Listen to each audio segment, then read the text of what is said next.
आज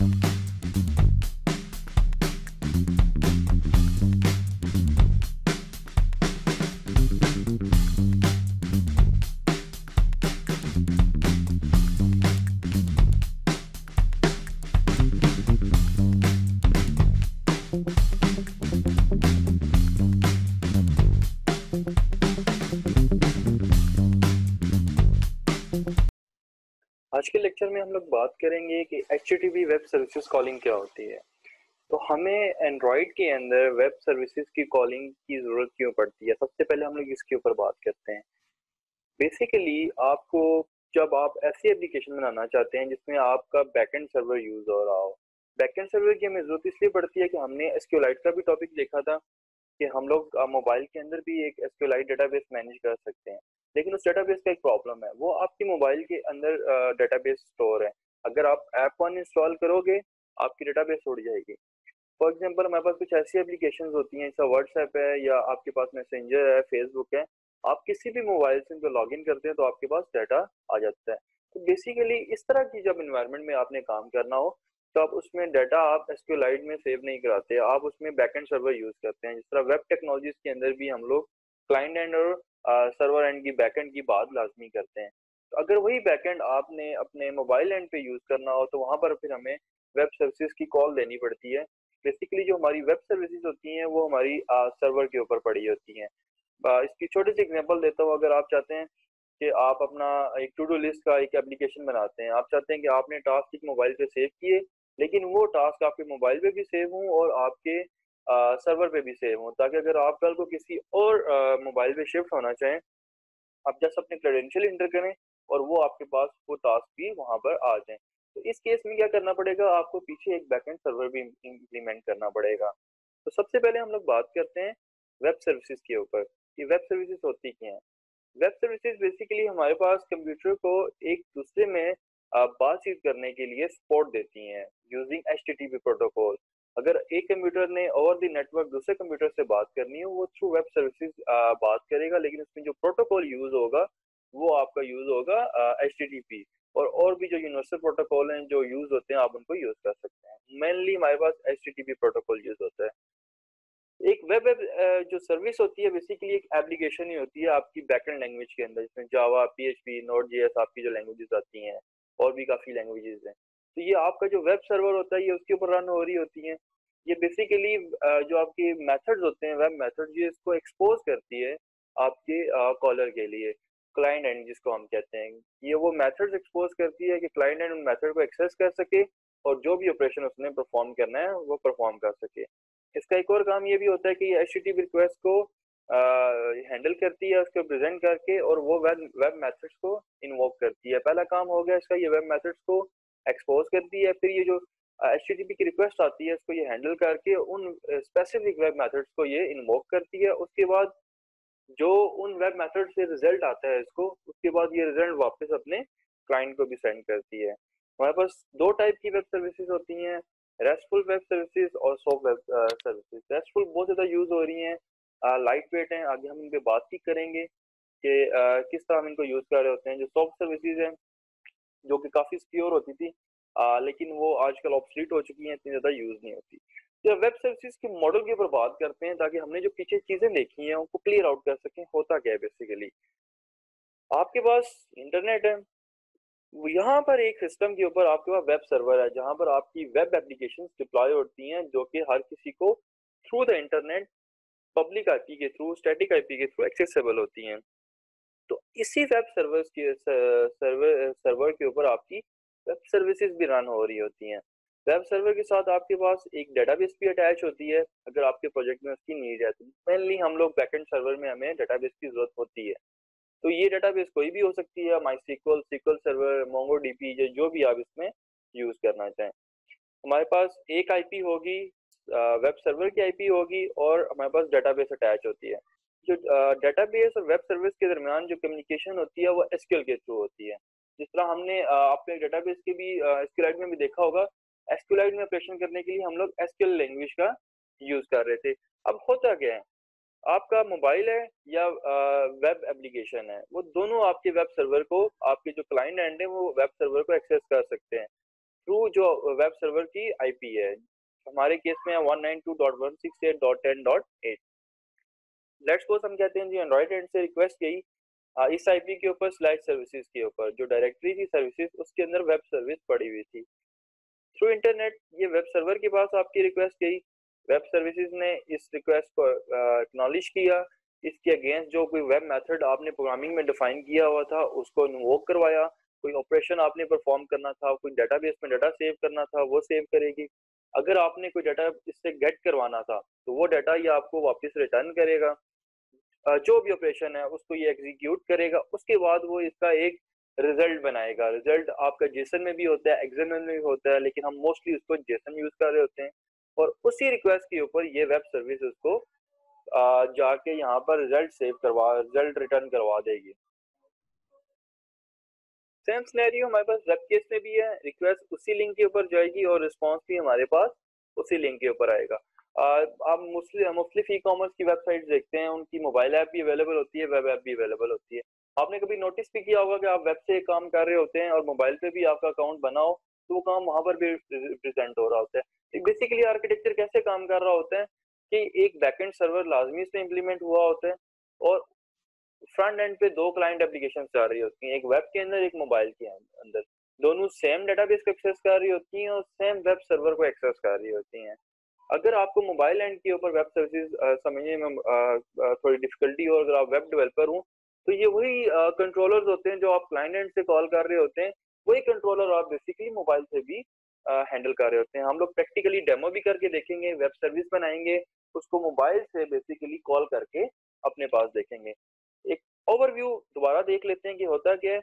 आपने let's suppose कोई डाटा सेव करवाना है, आप क्या करेंगे, इस यूआरएल पे हिट करेंगे, अपना डाटा भिजवाएंगे, वेब सर्विसेज इस डाटा को पिक करेगी, डाटा को एसक्यूएल लैंग्वेज यूज करते हुए डाटाबेस के अंदर सेव करवाएगी जैसा नॉर्मल स्क्रिप्टिंग में हम करते हैं, और उसके बाद उसका रिजल्ट बना के उसी क्लाइंट को सेंड करेगी जिसने रिक्वेस्ट भेजी थी। रेस्टफुल वेब सर्विसेज क्या होती है? जो रेस्टफुल वेब सर्विसेज होती हैं बेसिकली ये रेस्ट आर्किटेक्चर के ऊपर बेस कर रही होती हैं, काफी लाइट वेट होती हैं, हाईली स्टेबल एंड मेंटेनेबल होती हैं और बहुत ज्यादा एपीआई इसी के अंदर यूज हो रही हैं। कॉमनली यूज जो हमारे पास आर्किटेक्चर यूज हो रहा होता है वेब सर्विसेज के लिए वो आपके पास रेस्टफुल हो रहा होता है। वेब सर्विस आप किसी भी लैंग्वेज में लिख सकते हैं, जो आपके पास सर्वर साइड लैंग्वेजेस आती हैं, पीएचपी है, जावा है, नोड है, जिसमें आपकी एक्सपर्टीज हो उसमें आप अपनी वेब सर्विसेज को राइट डाउन कर सकते हैं। आज के डेमो में हम क्या देखेंगे, हम लोग इंटीग्रेट करेंगे इंटीग्रेट करेंगे पीएचपी और माई को। बेसिकली हमारे जो वेब सर्विस जो हम लिखेंगे वेब सर्वर के ऊपर वो पीएचपी वेब सर्विसेज होंगी, पीएचपी लैंग्वेज के अंदर लिखेंगे। हम जो डेटाबेस यूज कर रहे होंगे वो हमारे पास माई डेटाबेस होगी और उसको हम लोग अपने मोबाइल एंड पे एक रेट्रोफिट लाइब्रेरी आती है, थर्ड पार्टी लाइब्रेरी है, जो कि बेसिकली हमें एचटीटीपी वेब सर्विस कॉलिंग का एक सपोर्ट देगी कि उस लाइब्रेरी को यूज करते हुए हम लोग एक एचटीटीपी वेब सर्विसेज की कॉल कर सकें, वेब सर्विसेज को कॉल कर सकें, उसका रिजल्ट हैंडल कर सकें। रेट्रोफिट के ऊपर हम लोग दोबारा बात करेंगे। हम सिंपली क्या करेंगे, माई सीक्वल के अंदर एक डेटाबेस का टेबल बनाएंगे, एक वेब सर्विस लिखेंगे जो कि बेसिकली उस डेटाबेस टेबल के अंदर डाटा हमारा सेव करवाएगी। देन हम लोग थर्ड स्टेप के अंदर अपने मोबाइल एंड पे डेवलपमेंट करते हुए हम लोग रेट्रोफिट को इंटीग्रेट करेंगे और उसके बाद हम लोग इस यूआरएल पे हिट भेजेंगे थ्रू रेट्रोफिट और डेटाबेस सेव करवाने की कोशिश करेंगे अपने माईसीक्वल डेटाबेस के अंदर।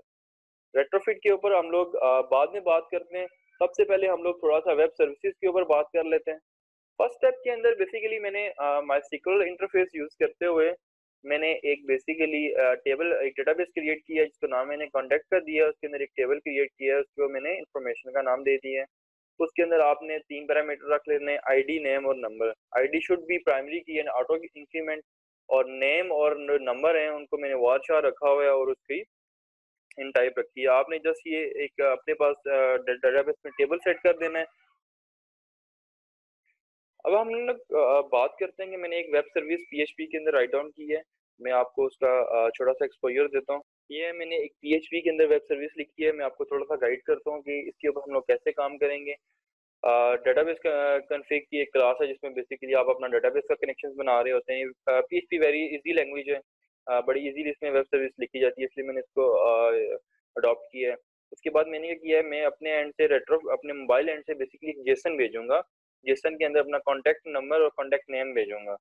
तो यहाँ पर जो मेरे पास जेसन डिकोड था उसके अंदर मैंने अपना जेसन फाइल से डाटा लिया, उसको डिकोड किया और उसको कॉन्टैक्ट क्लास के अंदर सेव करवा दिया।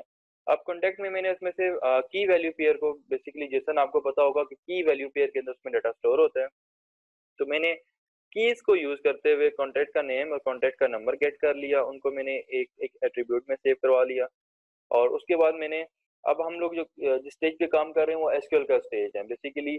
वेब सर्विस ये जो आपका है, जब आपकी वेब सर्विस कॉल होगी मोबाइल एंड से, कर्सर आपका यहाँ पर आएगा। सबसे पहले वो अपना डाटा लेगा, जो डाटा उसके पास आया डाटा को रिसीव करेगा, डाटे को फॉर्मेट करके उसने एक जगह रख दिया। अब वो क्या कर रहा है, वही वेब सर्विस आपकी माई सिक्वल टेबल में डाटा सेव कराने लगी है थ्रू एसक्यूएल।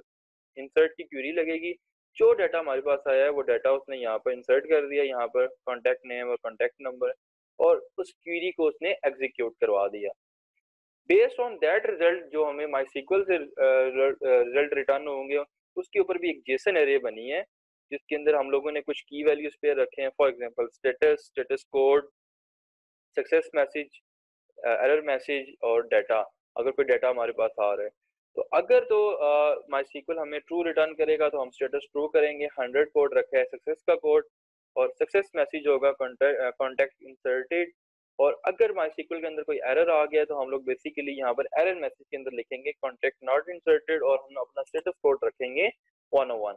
उसके बाद हमने हेडर दिया है जेसन का, और जो हमारे पास जो एरे बनी थी, जो हमने ऊपर की वैल्यू की एक एरे बनाई थी, उसको हमने जेसन के अंदर इंकोड इंकोड करके उस रिजल्ट को हमने बेसिकली रिटर्न करवा दिया जो क्लाइंट एंड था। अब ये जो आपकी वेब सर्विस है, ये वेब एप्लीकेशन से भी कॉल हो सकती है, एजेक्स के थ्रू भी कर सकते हैं आप इसको, जावास्क्रिप्ट के थ्रू अगर आप क्लाइंट एंड पे जो यूज कर रहे हैं इसके थ्रू कॉल कर सकते हैं, एंगुलर भी आपके पास जावास्क्रिप्ट के अंदर आती है।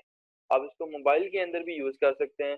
मोबाइल में ऑलरेडी एचटीटीपी क्लाइंट्स की लाइब्रेरी सपोर्ट होती है, ओके एचटीटीपी की भी सपोर्ट होती है, लेकिन हम लोग जो थर्ड पार्टी लाइब्रेरी या रेट्रोफिट वो यूज करेंगे, क्योंकि रेट्रोफिट काफी इजी टू यूज है और उसका आर्किटेक्चर काफी अच्छा इंप्लीमेंट हुआ होता है, जिसके अंदर हमें थ्रेड्स इंप्लीमेंट करने की जरूरत नहीं होती। इसमें आपको थ्रेडिंग का भी थोड़ा ख्याल करना पड़ेगा। फॉर एग्जाम्पल देखिए, आपने रिक्वेस्ट भेज दी सर्वर को, ठीक है, मैं वापस डायग्राम पे आता हूँ, मैं आपको थोड़ा सा थ्रेड्स के हवाले से इसमें गाइड करता हूँ। एंड्रॉयड के अंदर, जावा के अंदर डेवलपमेंट करते हुए ये आपको कभी भी अलाउ नहीं करता कि आप मेन थ्रेड के अंदर कोई भी एचटीटीपी की रिक्वेस्ट भेजें। आपको इसके लिए एक सेपरेट थ्रेड बनानी पड़ती है, जिसके अंदर आपकी जो मोबाइल ऐप है वो एक आपकी जो सर्वर है, जो आपके जो क्लाउड है उसके उससे वो एक्सेस हो रही होगी, उससे डाटा वो फेच कर रही होगी। तो रेट्रोफिट उस थ्रेड को हमें मैनेज आउट करने में हेल्प आउट करता है कि जब वो थ्रेड कॉल होगी, उसके बाद उसने उसमें दो कॉल बैक डाले होते हैं, ऑन सक्सेस ऑन फेलियर का। अगर हमारी जो थ्रेड है उसमें जो एचटीटीपी की रिक्वेस्ट गई है वो फेल हो जाती है तो वो ऑन फेलियर में आ जाएगा, वरना वो ऑन सक्सेस में चला जाएगा। आप बिल्ट इन लाइब्रेरी को कस्टम तौर पे यूज करना थोड़ा डिफिकल्ट हो जाता है, क्योंकि ये आर्किटेक्चर जो रेट्रो ने बना के दिया हुआ है ये आपको ऑलरेडी इम्प्लीमेंट करना पड़ता है। लेकिन उसमें बहुत सारे इश्यूज भी आ जाते हैं कि आप देखें थ्रेडिंग हैंडल कर रहे होंगे, आप मेन थ्रेड के अंदर ऑपरेशन आपने यूआई का करना होगा, बैकएंड थ्रेड से डाटा लेके आपने मेन थ्रेड में शो करना होगा। सम टाइम हम लोग चीजों को ऊपर नीचे कर देते हैं तो हमारे पास नल पॉइंटर एक्सेप्शन बहुत ज्यादा आ जाती है। तो रेट्रोफिट ने इन चीजों को बड़ा खूबसूरती से इन चीजों को हैंडल किया हुआ है। हम लोग कोड के अंदर चलते हैं और अभी हम लोग उसके अंदर रेट्रोफिट कॉन्फ़िगर करके जो हमने वेब सर्विस अभी देखी है इसको कॉल करने की कोशिश करते हैं। हमने एक वेब सर्विस बना ली पीएचपी के अंदर, एक माइस्क्ल का डेटाबेस बना लिया, वेब सर्विस को माइस्क्ल के साथ हमने इंटीग्रेट कर लिया। अभी हम बात करते हैं कि अभी हमारा जो थर्ड स्टेप है वो ये है कि हमने एंड्रॉइड के अंदर से उस वेब सर्विस को कॉल करना है। हम उस सर्विस को कॉल करने के लिए रेट्रोफिट की लाइब्रेरी यूज करेंगे, थर्ड पार्टी लाइब्रेरी जिस तरह मैंने पहले प्रिस्क्राइब की है। अच्छा, रेट्रोफिट की लाइब्रेरी हमारे पास क्या होती है? ये बेसिकली रेस्ट क्लाइंट है for Android, it is very easy to use है, और इसकी आप जेसन बेस आप इसके अंदर डाटा सेंड भी कर सकते हैं, डाटा रिट्रीव भी कर सकते हैं। डाटा सिरियलाइजेशन के लिए इसके अंदर आपके पास सपोर्ट भी आती है कि आप कोई थर्ड पार्टी अगर डाटा सिरियलाइजेशन का कॉन्फ़िगर करना चाहें आप यूज़ कर सकते हैं। इसके अंदर आपके पास हम लोग जेसन के लिए जीसन के नाम से एक लाइब्रेरी आती है जो कि बेसिकली आपकी जेसन को कन्वर्ट करके देगी आपके मॉडल्स के अंदर। आप देखें जैसे हम लोग पहले काम करते थे, हम लोग मॉडल लाजमी बनाते हैं एमवीसी पैटर्न को यूज करते हुए।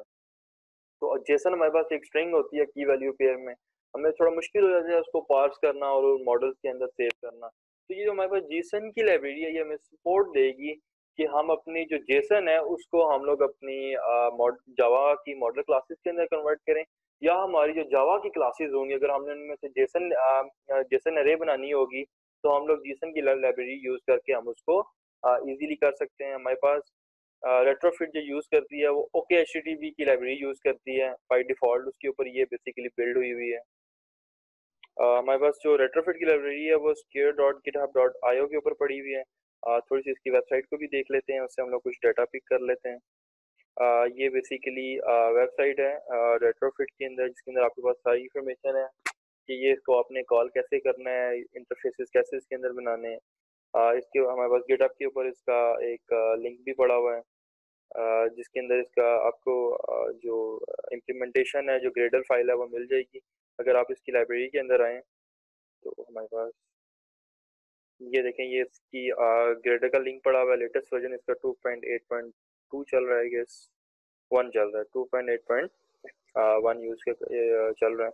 हम लोग मूव बैक करते हैं अपने प्रोजेक्ट के अंदर। मैं यहाँ पर रेट्रो की लाइब्रेरीज को करता हूँ। मैंने 3 ग्रेडल फाइल डालनी है।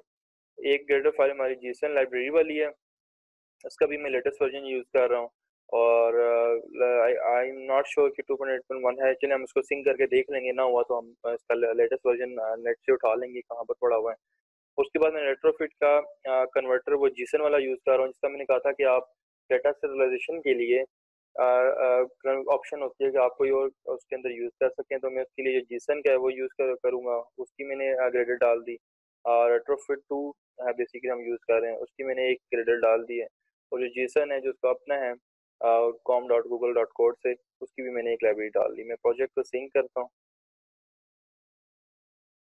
हमारी तीनों बेसिकली ग्रेडर बिल्ड हो चुकी हैं, तीनों इंप्लीमेंट हो चुकी हैं। हम लोग मूव करते हैं अपने कोड के अंदर, और इसके अंदर सबसे पहले एक पैकेज क्रिएट कर लेते हैं जिसको हम लोग वेब सर्विसेज का नाम दे देते हैं। This should be web services. इसमें सबसे पहले हम लोग अपना मॉडल क्लास बना लेते हैं। हमने पुरानी वीडियोस में हम देखा था कि चाहे हम लोग सेकुलर व्यू पे, चाहे व्यू पेजर पे, एसक्यूएल पे काम करें, हम मॉडल लाजमी बनाते हैं। तो हम लोग यहाँ पर कॉन्टेक्ट के नाम से एक मॉडल बना लेते हैं,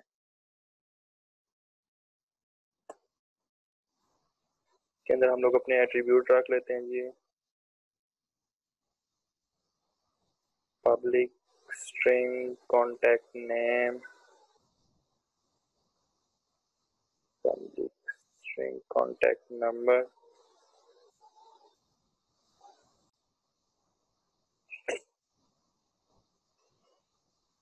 जी, हम लोग इनके साथ अच्छा एक और चीज़ होती है। लेट्स सपोज समटाइम हम लोग कहते हैं हम लोग नाम कुछ और यूज़ करना चाहें डेटाबेस के अंदर। हम लोग देखें अगर हमारी जो डेटाबेस बनी हुई है तो उसके ऊपर मूव करते हैं तो यहाँ पर क्या यूज़ हो रहा है जी, नेम और नंबर यूज़ हो रहे हैं। और देखें हमारी जो वेब सर्विसेज है उसके अंदर आप देखें जो की और वैल्यू गेट हो रही है वो कॉन्टैक्ट नेम कॉन्टैक्ट नंबर की हो रही है। ये बेसिकली ये कीज पे आपको बड़ा ध्यान रखना पड़ेगा कहाँ पर क्या यूज़ हो रहा है। तो अब जब हम डाटा इंसर्ट करने जाएंगे वहाँ पर भी हमें ख्याल करना पड़ेगा कि जो हमारी इंफॉर्मेशन है वो करेक्ट जा रही है कि नहीं जा रही। इनको वेरीफाई करते हुए एक छोटी सी मिस्टेक मुझे भी नज़र आई है। बेसिकली मैंने यहाँ पर टेबल नेम गलत दिया हुआ है, विच इज़ इंफॉर्मेशन, और मेरे पास वेब के अंदर बेसिकली इंफॉर्मेशन का टेबल है, नेम और नंबर बेसिकली यूज़ हो रहे हैं। तो मैंने यहाँ पर कॉपी पेस्ट में थोड़ी मिस्टेक कर दी, मैं इसका नेम और नंबर कर देता हूँ। बेसिकली ये वही चीज़ है कि आपने जो की वैल्यू जो पास करने होंगे वो ध्यान रखने होंगे। तो अब अगर हम वेब सर्विसेज टू डेटाबेस देखें, डेटाबेस के अंदर नेम और नंबर हम यूज़ कर रहे थे, वेल एंड गुड, वो ऐसे ही हमारे पास यूज़ होंगे, हमने यहाँ पर उनको राइट डाउन कर दिया। लेकिन जो हमारे पास क्लाइंट एंड से डाटा आ रहा होगा वो कॉन्टैक्ट नेम और कॉन्टैक्ट नंबर की सूरत में आ रहा होगा। तो जब हम लोग अब एंड्रॉइड के एंड के ऊपर काम कर रहे हैं तो हमें ये ध्यान रखना पड़ेगा कि जो हम लोग की वैल्यू डाटा भेजेंगे जेसन में, उसमें की यही होनी चाहिए, कॉन्टैक्ट नेम और कॉन्टैक्ट नंबर। हम लोग वापस एंड्रॉइड के अंदर वापस आते हैं। जो चीज़ मैं आपको बताना चाह रहा था बेसिकली ये थी कि लेट्स सपोज आप कहते हैं जी कि आप यहाँ पर नेम और नंबर नाम रखना चाहते हैं, लेकिन अगर आप वेब सर्विसेज में हमने देखा है वहाँ कॉन्टैक्ट नंबर और कॉन्टैक्ट नेम है। इसके लिए एक हमारे पास एनोटेशन आती है serialized नेम की। इसके अंदर आप वो नाम दे दें जो आपका वेब सर्विसेज में यूज हो रहा है। तो ये बेसिकली जेसन के टाइम serialization करते हुए ये यूज होगा, अदरवाइज ये नाम यूज नहीं होगा। तो इसी तरह मैं यहाँ पर कॉन्टैक्ट नंबर भी दे देता हूँ। यहाँ पर ये नेम और नंबर मैंने दे दिया, हमारे पास मॉडल रेडी हो गया। एज यूजल हम लोग इसके अंदर जाके कंस्ट्रक्टर क्रिएट कर लेते हैं। हम लोग वापस आते हैं, ऑल इंसर्ट सेटर क्रिएट कर लेते हैं। ऑल इंसर्ट इसमें हम लोग गेटर क्रिएट कर लेते हैं, इसको सेव करते हैं। अभी हम लोग अपनी वेब सर्विसेज के अंदर मूव करेंगे और यहाँ पर हमारे पास कॉन्टैक्ट का ये मॉडल रेडी हो गया। अभी हम लोग इसके अंदर रेट्रोफिट का कोड डालेंगे। सबसे पहले हम लोग रेट्रोफिट का एक क्लाइंट लिखेंगे जो कि बेसिकली हमारी वेब सर्विसेज के साथ कनेक्शन करेगा। उस पर काम करते हैं। पहले हम लोग अपने पैकेज के अंदर आते हैं और एक क्लास बना लेते हैं जिसका हम नाम देते हैं एपीआई क्लाइंट। रेट्रोफिट का हमारे पास क्लाइंट यूज होगा। उसमें सबसे पहले हम लोग अपना बेस यूआरएल डिफाइन करते हैं कि हमारी वेब सर्विसेज कहाँ पड़ी हुई हैं।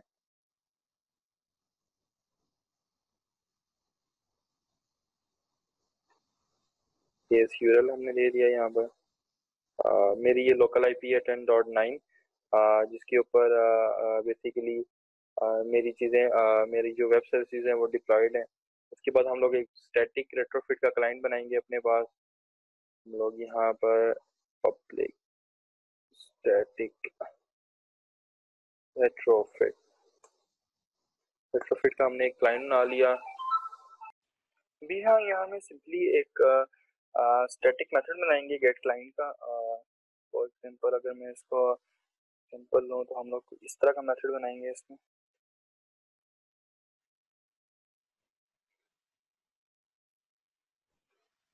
इसके अंदर हम लोगों ने एक जीसन का ऑब्जेक्ट बनाया है, जिसको हम लोग इसके अंदर यूज करेंगे। और रेट्रोफिट की क्लास बनाई है जिसके अंदर हमने बेस यूआरएल पास कर दिया है। और इसके अंदर उसने कन्वर्टर फैक्ट्री है। मैं जिस तरह आपको स्लाइड के अंदर कहा था कि बेसिकली ये आपसे ऑप्शन देता है आपको कि आपको इसके अंदर serialization कन्वर्टर यूज कर सकते हैं। तो हमने यहाँ पर जीसन कन्वर्टर की ऑप्शन दिया और उसके बाद इसको बिल्ड करने के बाद इस ऑब्जेक्ट को हमने रिटर्न करवा दिए। इस जिसमें जो की भी हमें ज़रूरत नहीं है, हम इसको for the time being comment कर देते हैं। हमने ऐड कन्वर्टर फैक्ट्री में जीसन कन्वर्टर फैक्ट्री का बता तो दिया है। लेटर अगर कोई हमारे पास इशू आता है तो भी हमें यहाँ पर एक्सप्लिसिटली जीसन बिल्डर को यूज़ करना पड़े। फॉर द टाइम बिंग हम इसको यूज़ नहीं करते हैं। उसके बाद हम लोग मूव करते हैं, एक इंटरफेस लिखते हैं जिसमें हम लोग अपना एक मेथड लिखेंगे जिसमें हमारी वेब सर्विस को कॉल करना होगा। हम लोग अपने पैकेज के अंदर बेसिकली रेट्रोफिट को कॉन्फ़िगर करने के लिए आपको दो चीज़ें चाहिए होती हैं। एक एपी क्लाइंट जो कि हमने ऑलरेडी यहाँ पर बेस यूआरएल और कन्वर्टर का हमने बता दिया कि serialization के लिए कौन सा यूज़ होगा। उसके बाद हम लोग वेब सर्विसेज में एक इंटरफेस लिखेंगे जिसके अंदर बेसिकली हम लोग अपना मेथड्स का बताएंगे किन मेथड्स को हमने कॉल करना है। मैं कह देता हूँ जी एपीआई कॉन्टैक्ट इंटरफेस इंटरफेस जिसके अंदर हम लोग एक मेथड बना लेते हैं। अब मेथड जिनसे है वो हमारे पास थोड़ा सा इस टाइप का मेथड होगा कि हम लोगों ने इंटरफेस एक मेथड बनाना होगा, उसकी रिटर्न टाइप रखनी होगी और उसकी बॉडी देनी होगी। बॉडी आप उसको वही देंगे जो कि आपके पास लेटर ऑन सेंड होगी, उसको आपकी वेब सर्विस को सेंड होगी। फॉर एग्जांपल मैं कहता हूँ जी के इंसर्ट कॉन्टैक्ट और इसके अंदर मैं अपना कॉन्टैक्ट क्लास पास कर रहा हूँ। अगर आप मेरी कॉन्टैक्ट क्लास को देखें तो हमने कॉन्टैक्ट क्लास बनाई इसी तरह थी कि जब हम इसको जेसन में कन्वर्ट करेंगे तो ये हमारी की होगी और जो वैल्यू इसके अंदर सेव होगी वो वैल्यू के तौर पे होगी। और यही की वैल्यू पे मैप हो रहा है हमारी वेब सर्विसेज में। पीएचपी की वेब सर्विस में जो हमने लेटर ऑन देखी थी, सॉरी पीछे हम लोगों ने देखी थी, तो उसके अंदर यही दो एट्रीब्यूट थे जिनके थ्रू हमारे पास डाटा जा रहा था। तो इसके अंदर बेसिकली सिंपली मैंने कॉन्टेक्ट पास कर दिया है और इसकी जो रिटर्न टाइप है वो मैं कॉल के अंदर बेस रिस्पॉन्स यूज करूंगा। अब इसके अंदर आपके पास एक ये भी हमें बेस रिस्पॉन्स बना लें या इसी का अपना रिस्पॉन्स यूज कर लेते हैं हम लोग।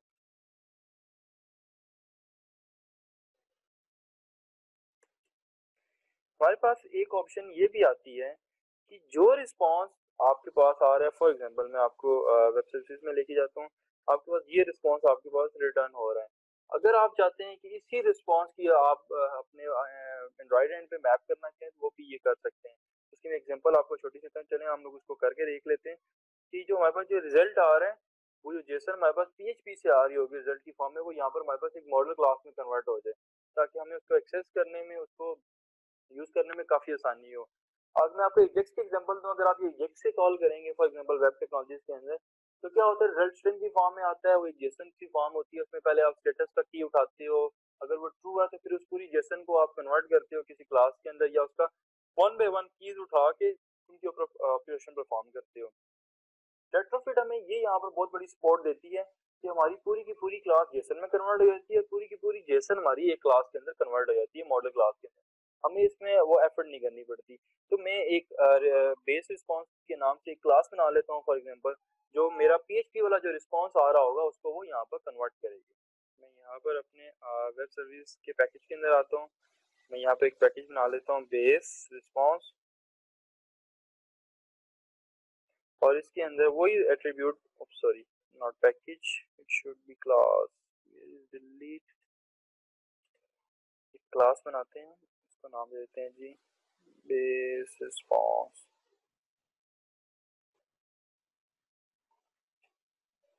और ये देखें सारे जो हमने पीएचपी के अंदर देखे थे, मैं आपको एक बार दोबारा इसका ओवरव्यू दे देता हूँ। ये वही जो जेसन है, status, status code, success, error message, ये सारे मैं यहाँ पर यूज करूंगा टेस्ट अपनी एप्लीकेशन के अंदर। देखिए मैंने सारे वही रख दिए हैं, स्टेटस, स्टेटस कोड, ताकि वो जो रिस्पॉन्स है वो मैप हो जाए। मैं अपने इंटरफेस में आता हूँ, अब ये वो कॉन्टेक्ट है जो कि बेसिकली हमारी वेब सर्विसेज को जा रहा है एज इनपुट के तौर पे, वो जो हमारे पास आउटपुट आ रही होगी उसको मैंने बेस रिस्पॉन्स का अपनी मैंने उसकी क्लास का नाम दे दिया है। तो जब वो उसके अंदर रिजल्ट रिटर्न होगा वो बेसिकली स्ट्रिंग फॉर्म में नहीं आएगा, वो मेरी इस क्लास के अंदर कन्वर्ट हो चुका होगा यूजिंग जीसन लाइब्रेरी जो कि हमने अभी पीछे यूज की थी। हमारी रेट्रो कॉन्फ़िगर हो गई है, इसके अंदर हमें एक और चेंज करनी है। हम लोग ये कहेंगे कि हमारे पास ये जो इंसर्ट का जो कॉन्टेक्ट का मेथड है, किसने किसको जाके हिट करना है और किस फॉर्म में हिट करना है, इधर गेट और इधर पोस्ट। अगर आपने बेस यूआरएल में देखें तो आपने सिर्फ डायरेक्टरी का पाथ दिया है, इसके अंदर आपने फर्दर डिफाइन नहीं किया कि इसने आप देखें हमारे पास फाइल्स पड़ी हुई थी उस डायरेक्टरी के अंदर, एक इंसर्ट कॉन्टेक्ट थी और एक डीबी कॉन्फ़िग थी। तो आपने अब इसको ये हाईलाइट करना है कि इसने किस फाइल के अंदर जाना है, डायरेक्टरी तक का हमने पाथ दे दी थी। यहाँ पर हम लोग एक पोस्ट रिक्वेस्ट बनाने लगे हैं, इसको हमने कह दिया जी ये पोस्ट की रिक्वेस्ट होगी और वहाँ एक फाइल पड़ी होगी इंसर्ट कॉन्टेक्ट डॉट पीएचपी। तो बेसिकली जब ये आप इंसर्ट कॉन्टेक्ट का मेथड यहाँ से कॉल करेंगे, इसने इस फाइल के ऊपर जाके हिट करना है और इसको डाटा प्रोवाइड करना है, कॉन्टेक्ट डाटा प्रोवाइड करेगा, ये वाला डाटा उसको प्रोवाइड करेगा और ये रिजल्ट रिटर्न करवा के इस फाइल से आप जहाँ पर भी एक्टिविटी में इसको यूज कर रहे होंगे या वहाँ पर यूज कर लेगा। हमारा रेट्रोफिट कॉन्फ़िगर हो चुका है, अभी हम लोग एक्टिविटी बनाते हैं और इस पूरे सिनेरियो को टेस्ट करके देखते हैं। मे बी सम मिस्टेक्स होंगी क्योंकि की वैल्यू पेयर बहुत ज़्यादा इसके अंदर यूज हो रहा है। मैं यहाँ पर एक एक्टिविटी क्रिएट कर लेता हूँ जी, for example let's take it activity, हम लोग इसको नाम दे देते हैं जी वेब सर्विसेज एक्टिविटी का, एक्टिविटी का लेट क्रिएट। लोग हमारी एक्टिविटी क्रिएट हो चुकी है, हम लोग इसके इंटरफेस में आते हैं, एक छोटा सा इंटरफेस बना लेते हैं जिसमें हम लोग अपने कुछ ऑप्शन रख लेंगे। Let it make it linear layout,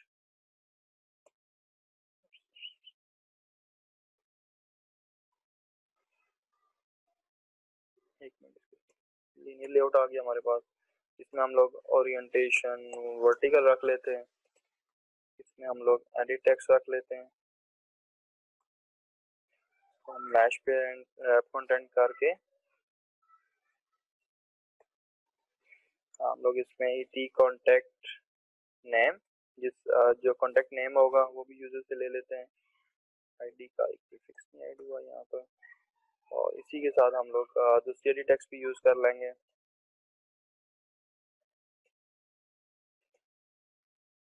इसको हम लोग नाम दे देते हैं जी ईटी कॉन्टेक्ट नंबर। ठीक हो गया जी, हमारे पास एक नीचे हम लोग एक बटन बना लेते हैं,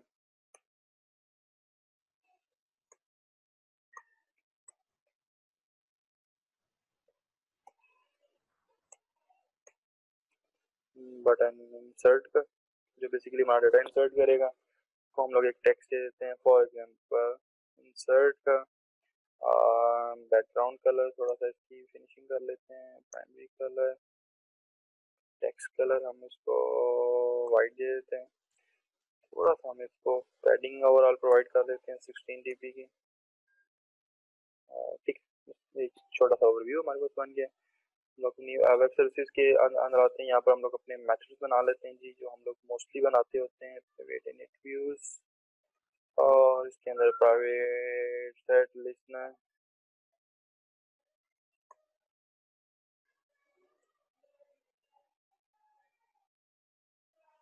हम लोग मेथड्स को कंप्लीट करते हैं वाइड, और इसके अंदर भी हम लोग वाइड सेट लिस्टनर लिख देते हैं। लिस्टनर की स्पेलिंग ठीक नहीं है तो ठीक कर लेते हैं। अच्छा जी, हम लोगों ने एडिट टेक्स्ट और बटन बनाया है। हम सबसे पहले जल्दी से उनको हैंडल कर लेते हैं। एडिट टेक्स्ट, ईटी नेम, और हमारे पास है जी ईटी नंबर।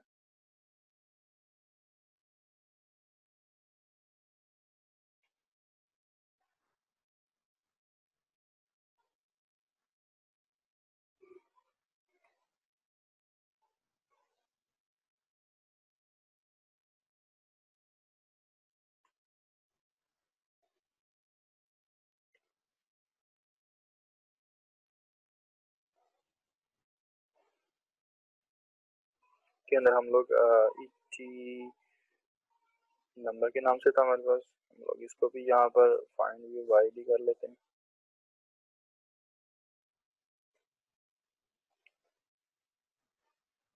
हमारे पास वैसे कॉन्टेक्ट नंबर नाम रखा था, और यहाँ पर भी हमने ईटी कॉन्टेक्ट नेम नाम रखा था।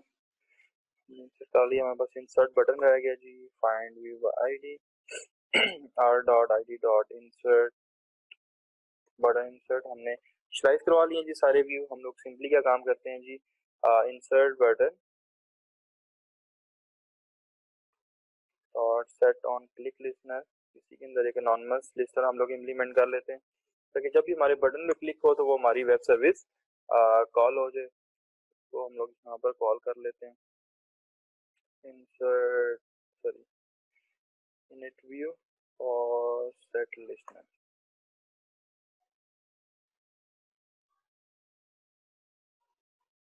हम लोग यहाँ पर सबसे पहले एक नीचे सेपरेट से मैसेज बना लेते हैं जी, प्राइवेट वाइट एड कॉन्टेक्ट का। के अंदर हम लोग कॉन्टेक्ट का मॉडल पास करेंगे, कॉन्टेक्ट। उसके बाद हमारे पास एपीआई कॉन्टेक्ट, इसका एक हम ऑब्जेक्ट बना लेते हैं। हम एपीआई क्लाइंट की क्लास यूज करेंगे, जो कि हमारे पास यूज होनी थी, गेट क्लाइंट डॉट क्रिएट। के अंदर हम लोग अपना एपीआई पास करेंगे, जो कि इंटरफेस हमने बनाया हुआ है। बेसिकली हमारे पास एक क्लास क्रिएट होगी है एपीआई कॉन्टेक्ट इंटरफेस की, और एपीआई क्लाइंट से हमने उसका इंस्टेंस देके उसको इनिशियलाइज करवा लिया है। अब हम एक सिंपल सी अपनी कॉल की सर्विसेज लिखेंगे, जो कि हमने जो इसका आर्किटेक्चर है रेट्रोफिट का, उसके अंदर हम लोग यूज करेंगे कॉल। कॉल की बिल्डिंग क्लास है, जिसके अंदर हमने बेस रिस्पॉन्स में रिस्पॉन्स गेट करना है, और कॉल इसको हम नाम दे देते हैं, इसको टेक्स्ट दे देते हैं, और जो नाम रखा था एपीआई कॉन्टेक्ट इंटरफेस, इसके अंदर हमारे पास था इंसर्ट कॉन्टेक्ट, और इसके अंदर जो कॉन्टेक्ट हमारे पास फंक्शन के अंदर आ रहा है वो पास हो रहा है, वो हम यहाँ पर पास कर देंगे।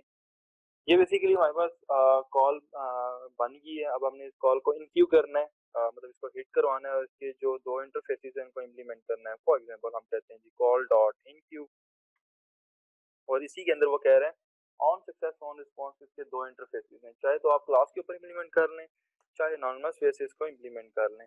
स्ट्रक्चर कैसा होगा, आपने सबसे पहले क्लाइंट गेट किया है, आपने अपना एक कॉल का मेथड बनाया, उसके अंदर मेथड डिफाइन किया कौन सा मेथड कॉल होना चाहिए। उसके बाद उसने कॉल को आपने इनक्यू कर दिया, वो कॉल हिट होगी, दो रिस्पॉन्स आएंगे, या तो ऑन रिस्पॉन्स पे आएगी अगर वो सक्सेसफुली हिट होगी है और वेब सर्विस से हमें रिस्पॉन्स आ गया तो उसे ऑन रिस्पॉन्स में आ जाएगा। अगर कोई नेट इशू या किसी और इशू की वजह से वो सर्वर से नहीं कम्युनिकेट कर पाई तो हमारे पास ऑन फेलियर में आ जाएगा। तो हम लोग सिंपली इसको ऑन सक्सेस में कर लेते हैं। अब अगर आप यहाँ पर नोट करें इसके मेथड्स के अंदर, एक तो कॉल का ऑब्जेक्ट वापस रिटर्न हो रहा है, और एक आपके पास रिस्पॉन्स रिटर्न हो रहा है, और रिस्पॉन्स की टाइप क्या है, बेस रिस्पॉन्स टाइप है।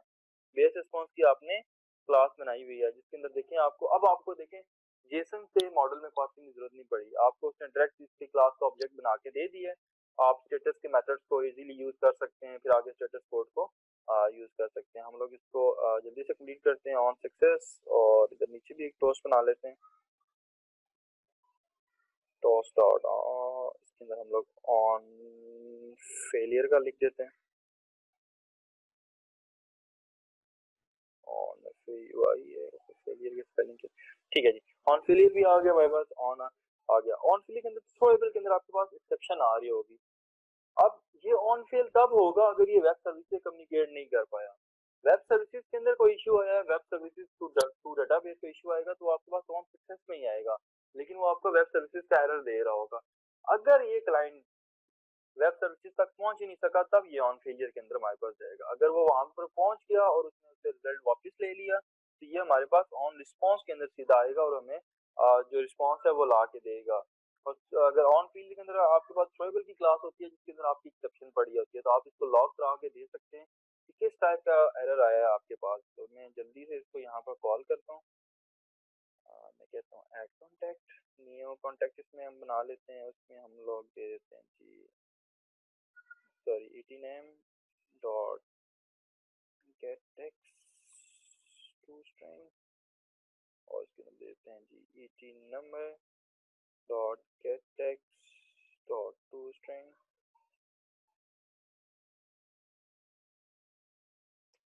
क्यों आ रहे हैं, एक्चुअली हमने यहाँ पर ब्रैकेट एक्स्ट्रा डाल दी थी, ठीक हो गया जी। ये हमारे पास हमने दे दिया। हम इसको रन करने से पहले एक बार पूरा ओवरव्यू ले लेते हैं जी हमने किया क्या है बेसिकली। सबसे पहले मैं आपको ब्राउजर के ऊपर लेके जा रहा हूँ, जिसके ऊपर हम लोग देखेंगे कि हमने डेटाबेस कहाँ क्रिएट की है। इसके अंदर हमारे पास कॉन्टैक्ट की डेटाबेस थी, जिसके अंदर हमारे पास क्लास की टेबल इंफॉर्मेशन, और उसमें हमारे पास आईडी और नेम आ रहे थे। ठीक हो गया जी। हम लोग वापस अभी अपनी वेब सर्विसेज में आते हैं, वेरीफाई करते हैं हमारी वेब सर्विसेज करेक्ट है यानी डीबी कॉन्फ़िग की क्लास देख लेते हैं। टेबल का नेम कॉन्टैक्ट ही था, गुड। इसके अंदर हमारे पास ठीक है, इसके अंदर सिर्फ यही इंफॉर्मेशन होगी। इंसर्ट कॉन्टैक्ट के अंदर अगर हम लोग आए हैं तो यहाँ पर हम लोग देखेंगे कि हमारे पास डीबी कॉन्फ़िग हमने इंक्लूड करवा दिया, हमने डाटा ले लिया, कॉन्टैक्ट नेम कॉन्टैक्ट नंबर वहां से आ रहे हैं, हम इसको वेरीफाई कर लेंगे। इंफॉर्मेशन का टेबल हमारे पास था, वो एज इट हमने लिख लिया, लेट मी कंफर्म इंफॉर्मेशन ही था, ठीक है जी, इंफॉर्मेशन था वो लिख लिया, नेम नंबर हमने दे दिया और ये सारा सेटअप हो गया। हम लोग अपनी एंड्रॉइड स्टूडियो में वापस आते हैं। हमारे पास कॉन्टैक्ट का मॉडल रेडी है, जिसके अंदर कॉन्टैक्ट नेम कॉन्टैक्ट नंबर जो कि वेब सर्विसेज में गेट होने थे वो हमने यहाँ पर लिख दिए, इसको सेटअप कर लिया। उसके बाद हमने एपी क्लाइंट लिखा जिसके अंदर आईपी दे दी, अपनी वेब सर्विसेज का डायरेक्टरी का पाथ दे दिया। उसके बाद हमने एक इंटरफेस लिखा जिसमें हमने अपनी एक वेब सर्विस को कॉल किया, क्योंकि बेसिकली जो हमने पीएचपी यूज की है ये ऑब्जेक्ट ओरिएंटेड नहीं है, तो इसमें क्लासेस मेथड नहीं है। लेकिन अगर आप जावा या ASP डॉट नेट के अंदर शार्प के अंदर जब काम कर रहे होंगे तो वहां पर कंट्रोलर और क्लासेस बनती हैं, तो बेसिकली वहां पर आपने क्लासेस के नाम देने होंगे। तो यहाँ पर मैंने फाइल का नाम दे दिया और मैंने मेथड का, और ये मैंने इनपुट डिफाइन की और ये मैंने इसकी आउटपुट डिफाइन की और इसको मैंने कॉल कर लिया। लेट्स सी, हम लोग इसको रन करते हैं, देखते हैं हमारे पास आउटपुट कैसी आती है।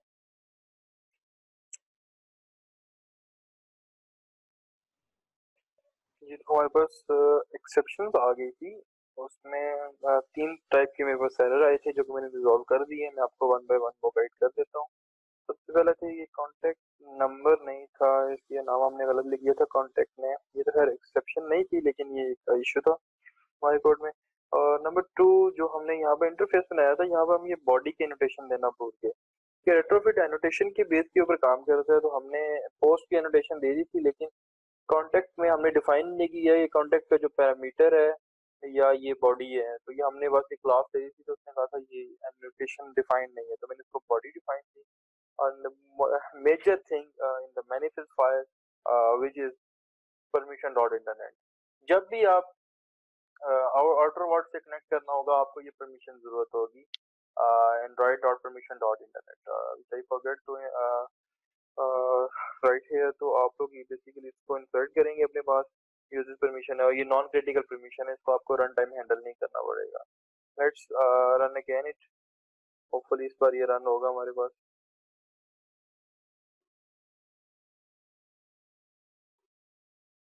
जी तो एप्लीकेशन हमारे पास रन हुई है। लेट्स सपोज मैं यहाँ पर कुछ नाम देता हूँ,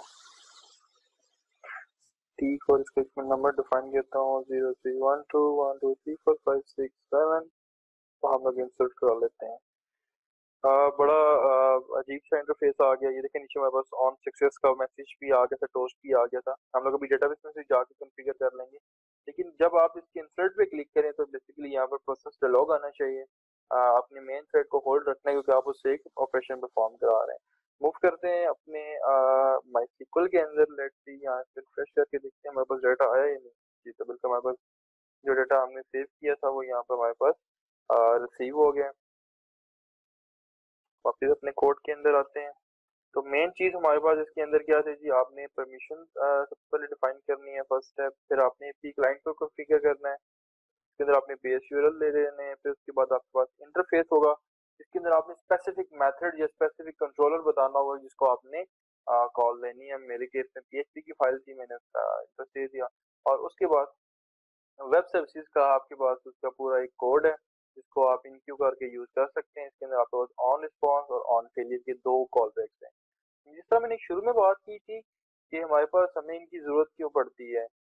बेसिकली ये जो हमारे पास रेट्रोफिट के अंदर ये ऑन सक्सेस और ऑन रिस्पॉन्स की हमें खुद से लिखने पड़ते हैं। लेकिन यहाँ पर ऑलरेडी रेट्रोफिट ने इनको बड़ा अच्छे तरीके से मैनेज किया हुआ है, इसलिए हम लोग प्रेफर करते हैं कि आप रेट्रोफिट लाइब्रेरी के ऊपर ही काम करके इसको करें। हमारे पास और भी लाइब्रेरीज आती हैं, आप उनको भी यूज कर सकते हो। वॉले एक अच्छी लाइब्रेरी है, वो भी आप एचटीटीपी के लिए यूज कर सकते हैं। मुझे इसका इंटरफेसिंग अच्छी लगी थी, ऑन रिस्पॉन्स ऑन फेलियर वाली।